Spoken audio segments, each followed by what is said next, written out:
A local group is trying to keep the history of the Kroehler YMCA alive. Over a year after the century-old YMCA location closed due to long-term financial hardship, Naperville Preservation Incorporated has filed for the building to be added to the National Register of Historic Places. It would give it the recognition it deserves as a place in the heart of Naperville. The Kroehler YMCA is nestled between two historic landmarks in Naperville's historic district, the Old Nichols Library and the Naperville Women's Club. The building opened in 1911 after former Naperville mayor and businessman Peter Kroehler led a campaign for the 3,400-strong town to raise construction money.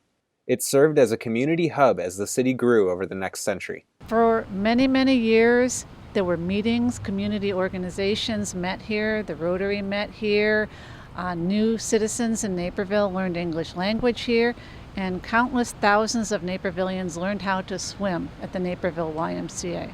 Inclusion in the National Register of Historic Places wouldn't necessarily protect the building from demolition, but would make owners consider alternatives before demolition, with federal and state tax credits awarded for redevelopment. True protection from demolition would only come through local landmark status from the city, and Naperville Preservation Incorporated plans to apply.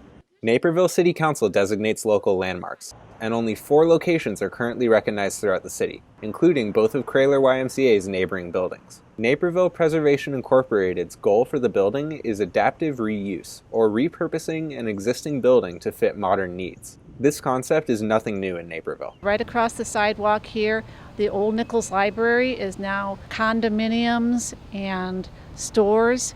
Across the road, the old Naperville Post Office is now a bank, and a couple blocks east of us, Old Main, North Central College, completely renovated the interior after 2 fires, and it's still standing as a beautiful icon for North Central College and for Naperville.